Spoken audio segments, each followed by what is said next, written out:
Hello, it's me again.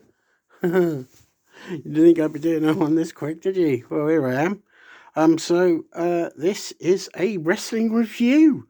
Who'd have thought? Will, doing a wrestling review in this heat, on this day being Thursday, August the 11th.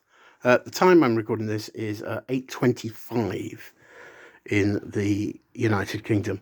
I don't think I've got any subscribers or viewers from anywhere really, apart from the UK. So it'd be nice to have some people from across the pond, as it were. Maybe even for the Great White North. Who knows?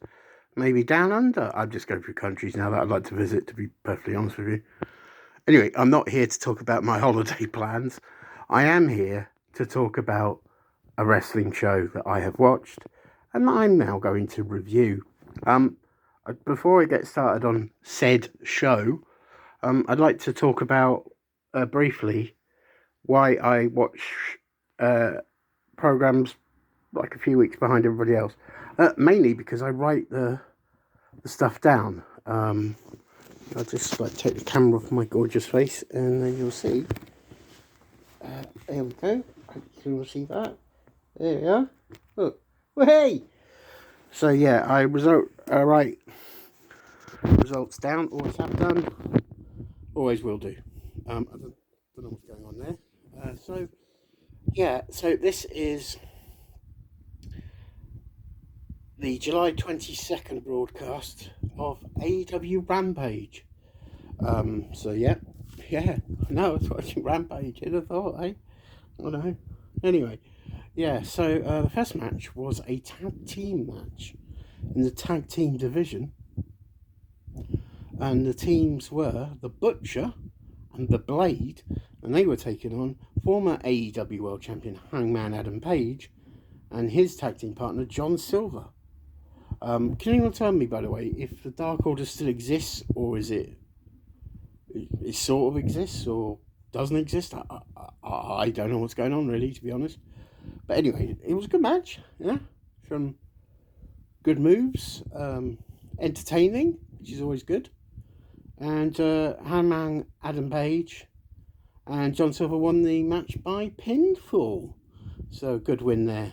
And who knows, maybe they'll make a run for the tag titles.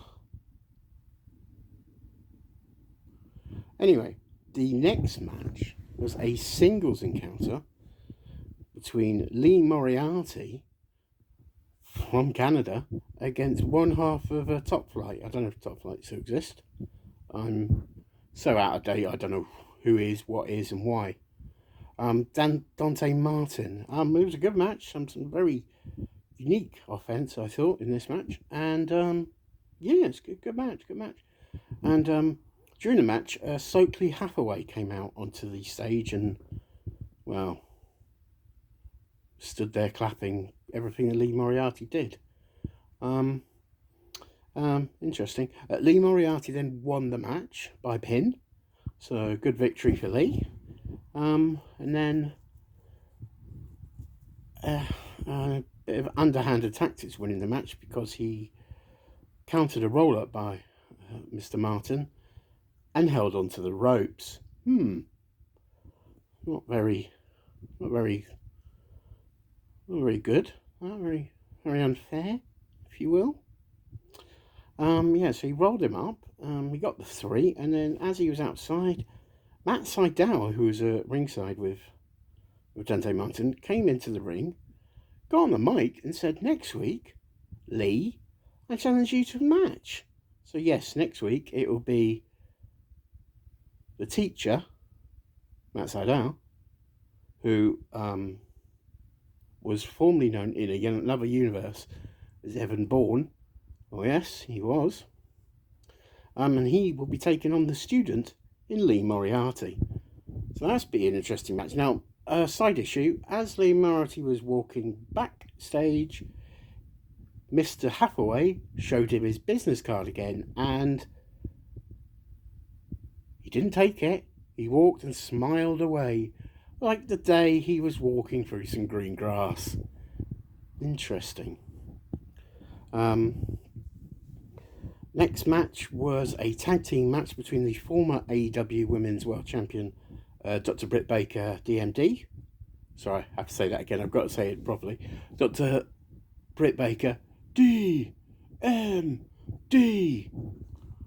And her tag team partner, of course, being Jamie Hayter. And they took on Ashley Boys, I think I've said that right, and Sky Blue. And interesting matches. A lot of offense from the bad girls. And they got the victory after Britt Van Baker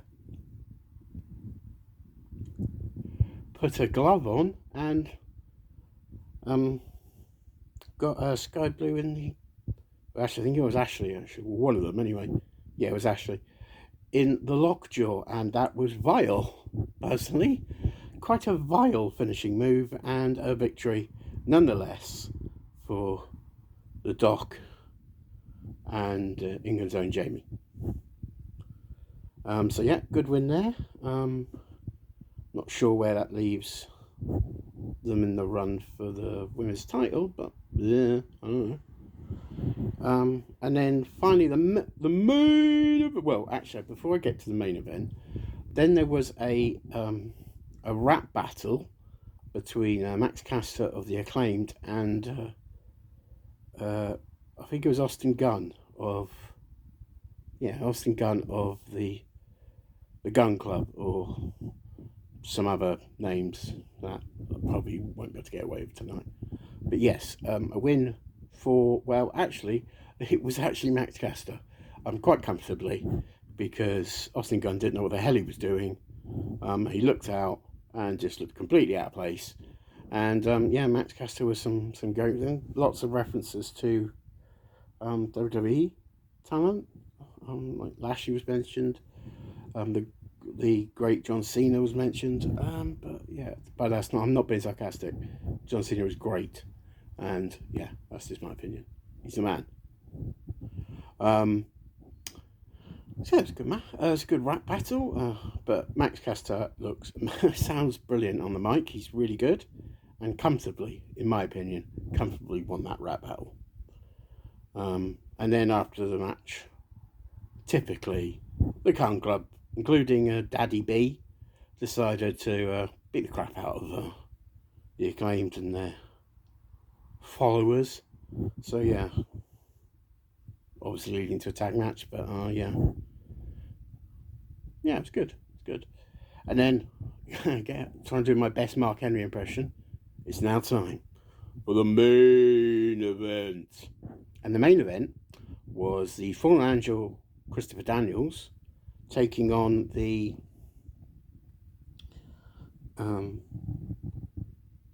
challenger to the Ring of Honor Television Championship, Jay Lethal. Jay Lethal would be taking on Samoa Joe the following night at Ring of Honor Death Before Dishonor. And hopefully I'll be able to review that very soon. But the main event was actually pretty good. Some good moves. Chris Daniels took a hell of a beating in this match, but looked, as always, excellent. And the finish came when Jay Lethal hit the lethal injection.